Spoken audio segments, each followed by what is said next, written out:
நண்பர்களே, என்கிட்ட வீட்டுல நிறைய கதை புத்தகங்கள் இருக்கு. அந்த புத்தகத்துல நான் பாதியை படிச்சு முடிச்சிட்டேன். ஆனா அது அலமாரியில இடத்தை அடைச்சுக்கிட்டு இருக்கு. அதுல இருந்து சில புத்தகங்களை எடுத்து யாருக்காவது கொடுக்கணும்னு நினைக்கிறேன். அந்த அலமாரியில இருந்து சில புத்தகங்களை நீக்கணும், இடத்தை குறைக்கணும்னு நினைக்கிறேன். இந்த மாதிரி கணக்கு பாடத்துல பிரித்து நீக்கக்கூடிய செயலை கழித்தல்னு சொல்றாங்க. இந்த கழித்தல் கணக்கு நமக்கு மிகவும் முக்கியம். எனவே இந்த கழித்தலை நம்ம அவசியம் கத்துக்கணும். இப்ப கழித்தல் பாடத்தை பத்தி நம்ம டீச்சர்ஸ் நமக்கு சொல்லி தராங்க. மாணவர்களே, கழித்தல் என்றால் பிரித்து நீக்குதல் என்பதை ஏற்கனவே நாம் கற்றிருக்கின்றோம்.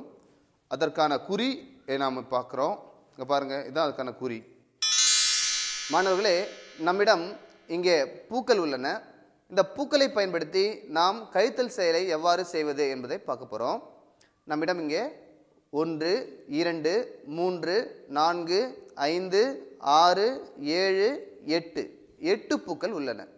இந்த 8 பூக்களிலிருந்து நாம் 3 பூக்களை நீக்கப் போகின்றோம், அதாவது கழிக்கப் போகின்றோம். இங்கே பாருங்க, 1, 2, 3. இங்கே பாருங்க, மொத்தம் நம்மிடம் 8 பூக்கள் இருந்தன. அந்த 8 பூக்களிலிருந்து 3 பூக்களை பிரித்து நீக்கி தனியாக வைத்து விட்டோம். இப்போ பார்த்தீங்கன்னா மீதி எத்தனை பூக்கள் இருந்து பார்க்க போகிறோம். பாருங்க, 1, 2, 3, 4, 5. அதாவது 8 பூக்களிலிருந்து 3 பூக்களை பிரித்து நீக்கிய பிறகு நம்மிடம் மீதி 5 பூக்கள் உள்ளன. இதை நாம் எண்களை பயன்படுத்தி நாம் இப்போ செய்ய போகிறோம். பாருங்க, நம்மிடம் எத்தனை பூக்கள் உள்ளன? 1, 2, 3, 4, 5, 6, 7, 8. அதற்கேற்ப 8 என்ற எண்ணை நாம் இங்கே வைக்கிறோம். நம்ம என்ன செயல் செஞ்சோம்? 3 பூக்களை பிரித்து நீக்கினோம். பிரித்து நீக்கல் என்றால் என்ன? கழித்தல். கழித்தலுக்குன்னு ஒரு குறி பார்த்தோம் இல்லைங்களா? இப்போ அந்த கழித்தலை நம்ம பயன்படுத்த போகிறோம். இப்போ பாருங்கள், 8 கழித்தல். எத்தனை பூக்களை கழித்தோம்? 3 பூக்களை கழித்தோம். இங்கே பாருங்கள், 3 எண்ணை வச்சிட்டோம். அதாவது 8 கழித்தல் 3. 8லிருந்து 3 பூக்களை பிரித்து நீக்கப் போகின்றோம். நீக்கலாங்களா? இங்கே பாருங்க, 1, 2, 3. அதாவது 8 பூக்களிலிருந்து 3 பூக்களை பிரித்து நீக்கியாச்சு. மீதம் நம்ம கிட்ட எத்தனை பூக்கள் இருக்குது? 1, 2, 3, 4, 5. இப்போ நம்ம 5 என்ற எண்ணை வைக்கிறோம். இங்கே பாருங்க, 5. அதாவது 8லிருந்து 3ஐ நீக்கினால் நமக்கு 5 என்ற எண் கிடைக்கும். இங்கே பாருங்க, 8 கழித்தல் 3 சமம் 5. வணக்கம் குழந்தைகளே, இப்பொழுது நாம் கழித்தலை காணப்போகிறோம். இந்த கழித்தலில் புளியங்கொட்டையை வைத்துக் கொண்டிருப்போம். புளியங்கொட்டையை வைத்து கழித்தல் செய்ய போகிறோம்.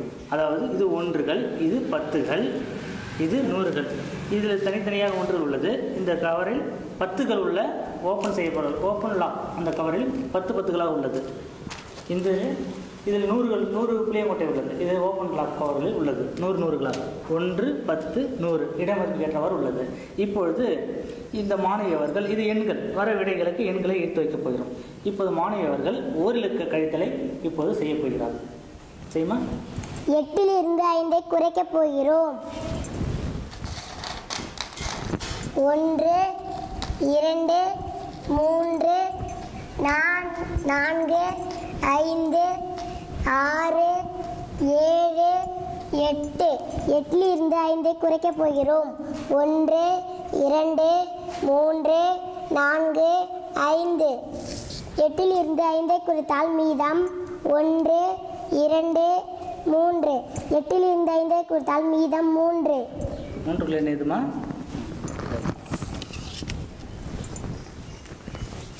8லிருந்து 5ஐ குறைத்தால் மீதம் 3. நீக்கல் என்பதை கழித்தல் என்போம், மீதி கணக்கிட கழித்தல் செய்வோம். நீக்கல் என்பதை கழித்தல் என்போம், மீதி கணக்கிட கழித்தல் செய்வோம். எடுத்தலும் கழித்தல், பிரித்தலும் கழித்தல், வித்தியாசம் என்றாலும் கழித்தல் செய்வோம். நீக்கல் என்பதை கழித்தல் என்போம், மீதி கணக்கிட கழித்தல் செய்வோம். வணக்கம் குழந்தைகளே, இப்பொழுது நாம் கழித்தல் செயல்பாடுகளை செய்ய போகிறோம். இது 1கள், இது 10கள், இது 100கள்.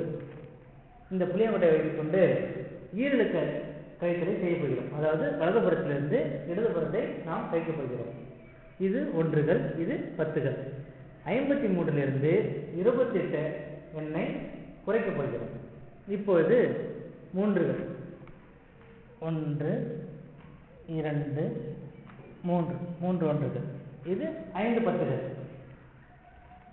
1 10, 2 10கள், 3 10கள், இது 4 10கள், இது 5 10கள். இப்போது இது 5 10கள். இப்போது 3லிருந்து 8ஐ குறைக்கப் போகிறோம். இது குறைக்க முடியாது. அதனால் 10லிருந்து ஒரு 10ஐ பெறுகிறோம். இது ஓப்பன் லாக் 10. 1 2 3 4 5 6 7 8 9 10. 10லிருந்து ஒரு 10ஐ பெற்றோம். ஏற்கனவே இருக்கின்ற 1லிருந்து 3ஐயும் சேர்த்து கொள்ள வேண்டும். 1 2 3 4 5 6 7 8 9 10 11 12 13. இப்பொழுது 3 ஒன்றுகளானது 13 ஆகிவிட்டது. 3 ஒன்றுகளானது 13 ஆகிவிட்டது.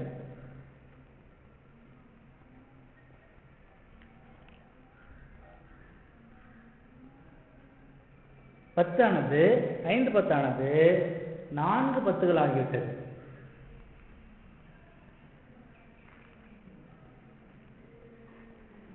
இப்பொழுது 13லிருந்து 8ஐ குறைக்கப் போகிறோம்.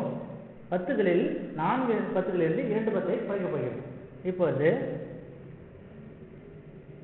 1 2 3 4 5 6 7 8. 13லிருந்து 8ஐ குறைத்தால் மீதம் 1 2 3 4 5. 13 8ஐ குறைத்தால் மீதம் 5. 5 வைத்தாய். இப்போது 4 10லிருந்து 2 10ஐ குறைக்கப் போகிறோம். ஒரு 10 2 10. மீதம் ஒரு 10கள் 2 10கள். இப்போது 2. இப்பொழுது 53லிருந்து 28 எண்ணை குறைத்தால் மீதம் 25. வணக்கம் குழந்தைகளே, இன்று தசம எண்களின் கழித்தல் அதை பற்றி நாம் பார்ப்போமா?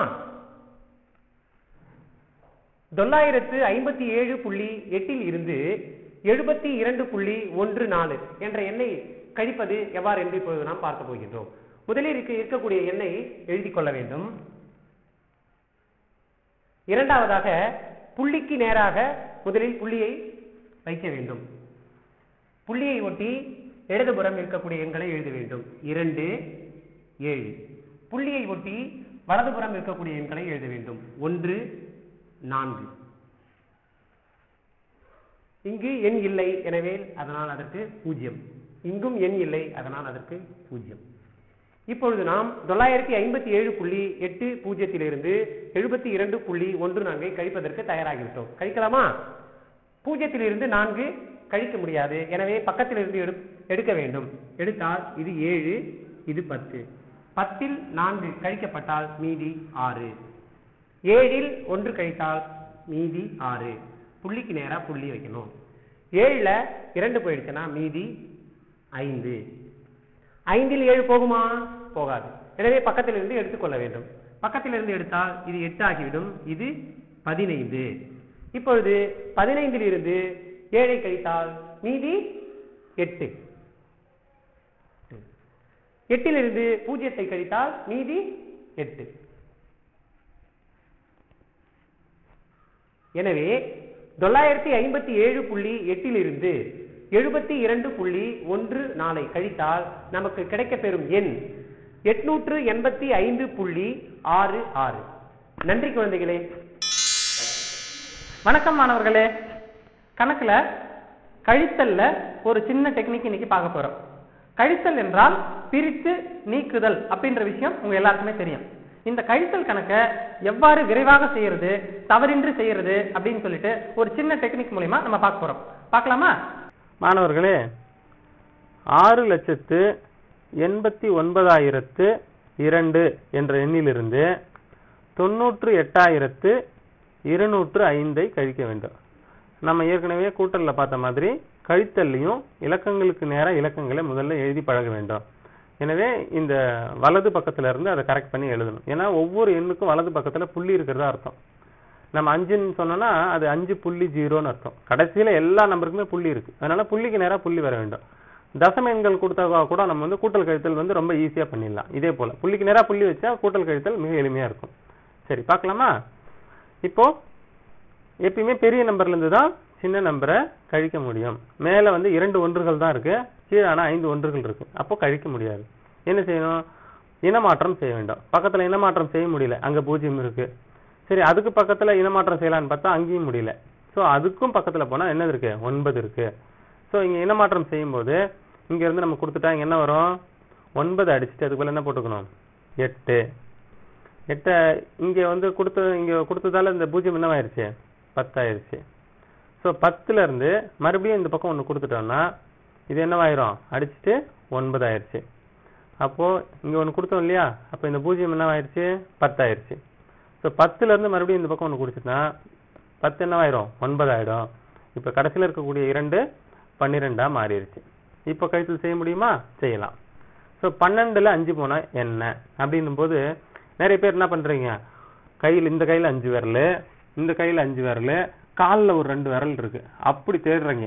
ஸோ இனிமேட்டுக்கு கை கால் எல்லா விரலையும் பார்க்காதீங்க. நான் ரொம்ப ஈஸியா ஒரு டெக்னிக் சொல்லி கொடுக்குறேன். என்னன்னு கேட்டீங்கன்னா, உங்க கையை மட்டும் பயன்படுத்துங்க.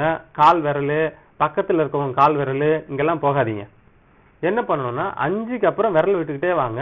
12 வந்தா நிறுத்திக்கிங்க. அவ்வளவுதான். சொல்லுங்க பார்க்கலாம். 5க்கு அப்புறம் 6, 7, 8, 9, 10, 11, 12. அப்ப எத்தனை விரல் வருது? 7.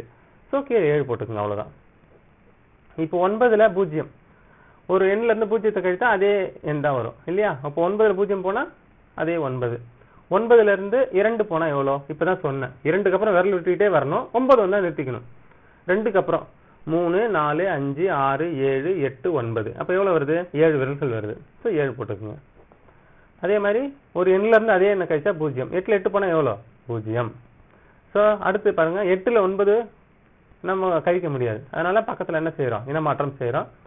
6 அடிச்சுட்டு இங்க 1 கொடுத்ததால என்ன ஆயிரும்? இது 5ஆ மாறிடும். 8 என்னவாயிரும்? 18ஆ மாறிடும். இப்ப 18ல 9 போனா என்ன? இதான் ரொம்ப பெரிய கேள்வி. நம்ம என்ன செய்வோம்? இந்த கையில 10 விரல், கால்ல 8 விரல்லாம் எடுப்போம். அப்படி எடுக்கக்கூடாது. இனிமேட்டுக்கு எப்படி செய்யணும்? 9க்கு அப்புறம் எண்ணிக்கிட்டே வரணும். 18 வந்தா நிறுத்திக்கணும். 9க்கு அப்புறம் சொல்லலாமா? 10, 11, 12, 13, 14, 15, 16, 17, 18. எத்தனை விரல்? 9 விரல். சோ 9 போட்டுக்கோங்க. இங்க என்ன இருக்கு? 5 இருக்கு. சோ 5 அப்படியே கீழே இருக்குங்க. அப்போ என்ன விடை கிடைக்குது நமக்கு? 5,90,797.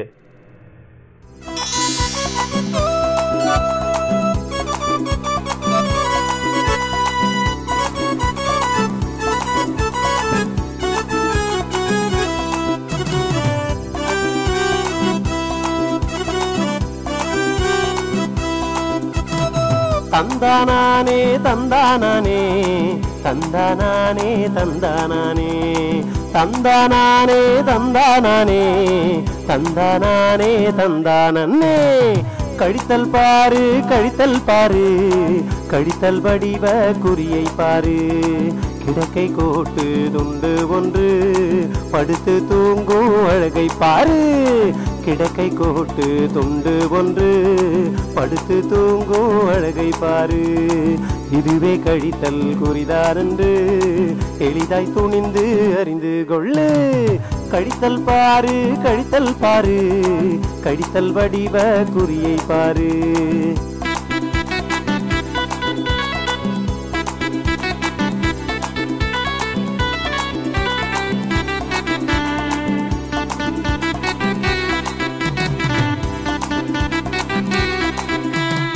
கழித்தல் கணக்கு செய்யும் போது எண்ணிக்கையை பிரித்து நீக்கி பாரு. கழித்தல் கணக்கு செய்யும் போது எண்ணிக்கையை பிரித்து நீக்கி பாரு. இதுவே கழித்தல் செயல்தான் என்று எளிதாய் கணக்கை போட்டு பாரு. கழித்தல் பாரு, கழித்தல் பாரு, கழித்தல் வடிவ குறியை பாரு. தந்தானானே தந்தானானே தந்தானானே தந்தானானே தந்தானானே தந்தானே தந்தானானே தந்தானே.